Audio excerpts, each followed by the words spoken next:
सभी बच्चों ने अपना हिंदी का पेपर दे दिया है और अब उनके मन में आ रहा होगा कि जो हम निशान लगा कर आए हैं या जो भी हम लिख कर के आए हैं वो सही है या गलत है। बहुत से बच्चों ने व्हाट्सएप के माध्यम से भी ये पूछा है कि मैम आप जो है इसका सही उत्तर बता दीजिए ताकि हम निशान लगा लें कि हम क्या लिख कर आए हैं और जो लिख कर आए हैं सही है या गलत है।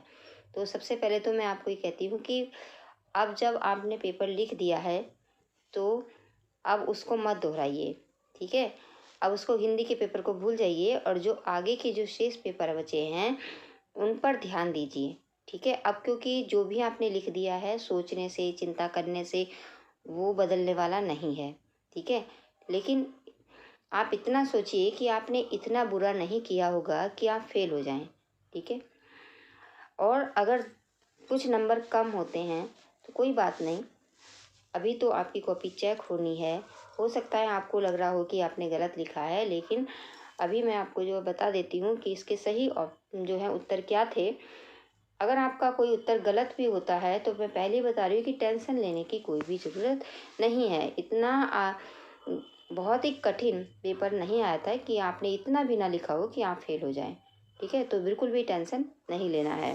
तो चलिए देख लेते हैं। ये कोड था ZE जिन बच्चों के यहाँ ये प्रश्न पत्र आया वो इसके उत्तर देख लें और कि क्या थे इनके उत्तर। देखिए पहला प्रश्न था, डॉक्टर हजारी प्रसाद द्विवेदी निबंधकार हैं। शुक्ल युग के, भारतेंदु युग के, शुक्लोत्तर युग के या द्विवेदी युग के। तो इसका सही उत्तर है शुक्लोत्तर युग।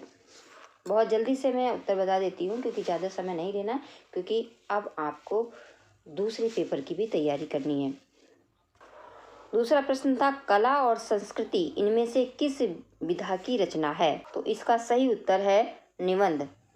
अगला प्रश्न था, राष्ट्र जीवन की दिशा कृति के रचनाकार हैं। राष्ट्र जीवन की दिशा कृति के रचनाकार हैं पंडित दीनदयाल उपाध्याय।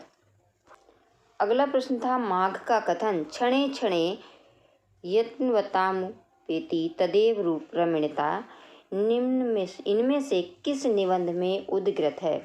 तो ये अगर आपने भाषा और आधुनिकता पाठ को पढ़ा है तो शुरू में ही ये लिखा हुआ है। तो इसका सही उत्तर था भाषा और आधुनिकता। कुछ बच्चे कह रहे हैं कि जो पेपर आया है वो सिलेबस से बाहर का आया है। तो ऐसा नहीं होता, सिलेबस से बाहर का नहीं आया है। जो कुछ भी पेपर में आया है वो आपकी किताब के अंदर जो कोर्स की जो आपकी किताब लगी हुई है उसी में से पूछा गया है। लेकिन क्या है कि बच्चों को मॉडल पेपर पढ़ने की आदत हो गई, तो वो मॉडल पेपर ही सब कुछ समझ लेते हैं और उसी से तैयारी करते हैं। जबकि मैं पहले ही कहती हूँ कि आप बच्चों मॉडल पेपर को बाद में देखिएगा, पहले जो पाठ है उसको पहले पढ़ लीजिए। अगर आपने ये पढ़ा होता भाषा और आधुनिकता तो शुरू में ही लिखा हुआ है, देखिए यहाँ पर शुरू में ही लिखा हुआ है और दूसरी तीसरी लाइन है ये, ठीक है। तो ये हो सकता है कि आपको लग रहा हो कि ये कहाँ से आ गया हो, तो जिन्होंने चैप्टर पढ़ा होगा, पाठ पढ़ा होगा, वो देखते ही समझ गए होंगे कि ये कहाँ का है।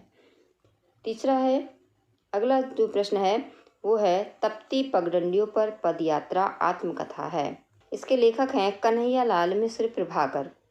सुमन राजे की कविताएं किस सप्तक में संकलित हैं। ये राजे की कविताएं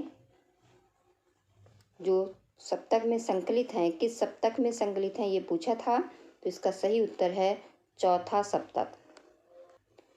इनमें से जगन्नाथ रत्नाकर की कृति नहीं है।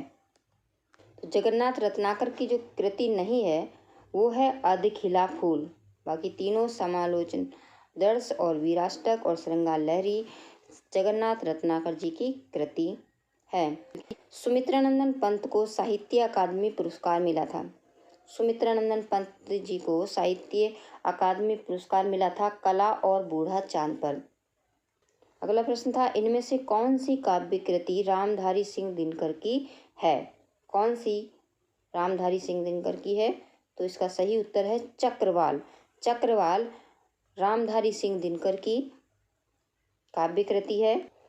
धर्म तथा ईश्वर के प्रति अनास्था आधुनिक काल के किस युग की प्रवृत्ति है। धर्म तथा ईश्वर के प्रति अनास्था, तो ये प्रवृत्ति है प्रगतिवाद युग की। अब है तीसरा प्रश्न, निम्नलिखित गद्यांश में आधारित प्रश्नों के उत्तर दीजिए। ये गद्यांश आया था श्री कन्हैयालाल मिश्र प्रभाकर द्वारा लिखित रावट नर्सिंग होम में। तो जिन बच्चों ने पूरे चैप्टर को पढ़ा होगा, सही से समझा होगा, उन्होंने बहुत अच्छे से ये कर दिया होगा। जैसे इसमें पूछ रहे हैं कि गद्यांश के पाठ और लेखक का नाम, तो लेखक का नाम है श्री कन्हैयालाल मिश्र प्रभाकर और पाठ का नाम है रावट नर्सिंग होम। नवयुक्ति का नाम क्या था, उसकी जन्मभूमि कहाँ थी। अगर आपने इस गद्यांश को भी ध्यान से पढ़ लिया होगा तो इसी में उसका जवाब भी लिखा हुआ है। तो देखिए यहाँ पर क्रिस्टहेल्ड लिखा हुआ है और उसकी जन्मभूमि जर्मनी, इसी में से आपको इसका उत्तर मिल गया होगा। नवयुक्ति की वेशभूषा और रूप रंग के संबंध में लेखक का क्या विचार है। यहाँ पर देखिए उस नवयुक्ति के बारे में यहीं पे लिखा हुआ है, विशिष्ट धवल भेष में और गौर और आकर्षक। यानी वो जो नवयुक्ति थी वो बहुत ही विशिष्ट थी, धवल भेष था, साफ सुथरा सफ़ेद रंग के कपड़े पहने हुए थी और जो उसका रंग था बहुत ही गोरा था और वो आकर्षक थी। इस तरह से आपको लिखना था। ये जो रावट नर्सिंग होम का जो गद्यांश था बहुत ही सरल था, इसमें सभी बच्चों ने बहुत अच्छे से लिखा होगा। अभिभूत और दुहिता शब्दों का अर्थ देखिए। अभिभूत और दुहिता, दुहिता का मतलब तो होता है कि पुत्री और अभिभूत का मतलब होता है भाव विभोर करने वाला। रेखांकित अंश की व्याख्या कीजिए, ये सभी ने कर ही दी होगी। और ये गद्यांश आया था अशोक के फूल, आचार्य हजारी प्रसाद द्विवेदी द्वारा लिखित अशोक के फूल से लिया गया था ये।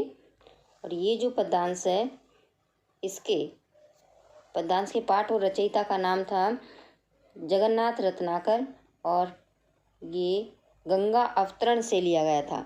सब रोष रुखाई, ये रेखांकित की व्याख्या करनी थी कि शिव के अनुपम एवं तेजस्वी रूप को देखकर गंगा धन्य हो गई।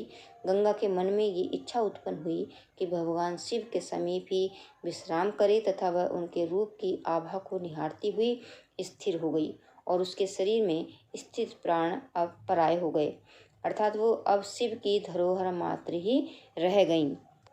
शंभु के मनोहर रूप को देखकर कौन चकित हो गई थी, तो वो गंगा हो गई थी।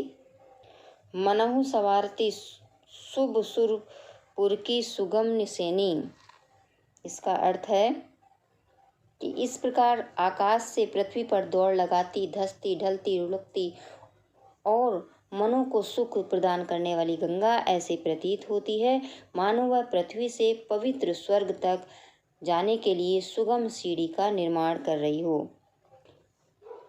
विपुल का मतलब था कि अत्यधिक और निसेनी का अर्थ था सीढ़ी। ये जो पद्यांश है राष्ट्रकवि रामधारी सिंह दिनकर द्वारा रचित कुरुक्षेत्र नामक काव्य से लिया गया है और ये अभिनव मनुष्य शीर्षक से उद्गृत है। ठीक है, अब इसमें लिखना था कि उपयुक्त पद्यांश के पाठ और उसके रचयिता का नाम। तो रचयिता का नाम है रामधारी सिंह दिनकर और ये पद्यांश के पाठ का नाम था अभिनव मनुष्य। मनुष्य की यही विशेषता होती है कि वह बौद्धिक बल की अपेक्षा हार्दिक बल का प्रयोग अधिक करे और वह असंख्य मानवों के प्रति अपना सच्चा प्रेम रखे। दिनकर जी ने सच्चे मानव की जो व्याख्या की है वो ये की है कि वह वही व्यक्ति ज्ञानी है, वही विद्वान है जो सच्चे अर्थों में मानव है, जो मनुष्य से दूसरे मनुष्य के बीच में बढ़ी हुई दूरी को मिटा देता है, वही मानव श्रेष्ठ है।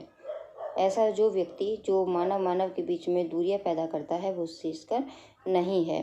श्रेष्ठकर क्या होता है कि जो एक दूसरे के बीच की बढ़ी हुई दूरी को मिटा देता है वही मानव श्रेष्ठ होता है, क्योंकि अपने को एकांकी या अकेला न मानकर वह व्यक्ति वसुधैव कुटुंब की भावना का अनुसरण करता है। सुरम्य का अर्थ होता है अत्यंत मनोहर। आगार का अर्थ होता है रहने का स्थान। देखिए पहले पाठ से ही वासुदेव शरण अग्रवाल की जीवनी आई है और पद्यांश में भी भारतेंदु हरिश्चंद्र की पहले पाठ से ही आ गई है, तो सभी बच्चों ने ये कर ली होगी। पंचलाइट कहानी के कथानक पर प्रकाश डालिए। सभी ने ये पंचलाइट की कहानी करी होगी, सभी बच्चों को ये याद होती है। और देखिए बहादुर का चित्रण और कर्मनाशाहार की समीक्षा, बहुत ही अच्छे प्रश्न आए थे ये कथा साहित्य से, तो सभी ने कर दिए होंगे।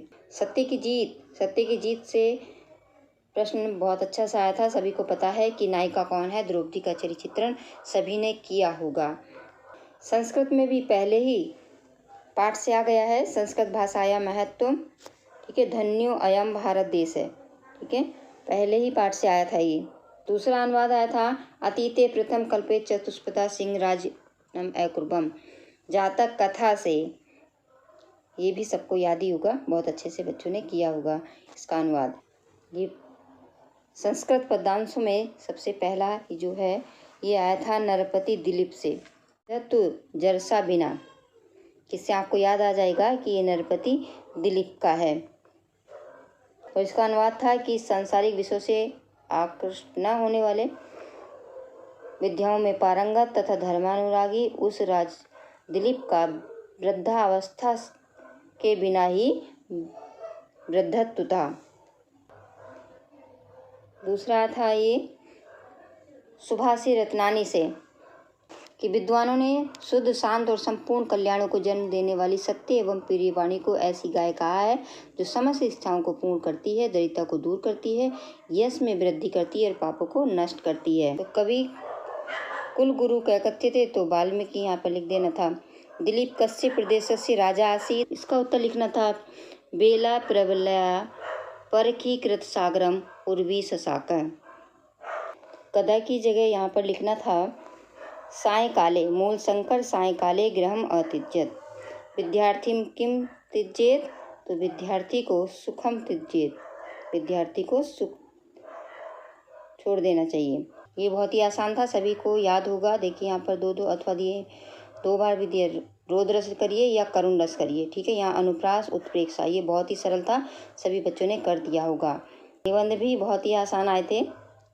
उपोस्थिति, उपोस्थिति का संधि विच्छेद था बा, उप प्लस औस्ति। लब्ध का संधि विच्छेद, इसका सही उत्तर था पहला वाला लब प्लस ध। नमस्ते का संधि विच्छेद, नमस्ते का संधि विच्छेद का सही उत्तर था सा वाला नमः प्लस ते। प्रत्येक में समास है, प्रत्येक में समास कौन सा था? अव्ययभाव समास। सज्जन में समास था, सतजन में कर्मधारय समास। आत्मनि रूप है, आत्मन शब्द का किसका? सप्तमी विभक्ति एक वचन। नामने रूप है, नामन का चतुर्थी विभक्ति का एक वचन। यहाँ पर तिष्ठेत और नैतम शब्द किस धातु लकार पुरुष वचन का क्रम है? तो तिष्ठेत था स्था धातु का मध्यम पुरुष का बहुवचन। और जिन बच्चों ने नैतम किया है, नैतम था नी धातु का मध्यम पुरुष का द्विवचन। नित्वा शब्द में प्रत्यय लगा हुआ है कित्वा, और लघुत्व में प्रत्यय था त्वा।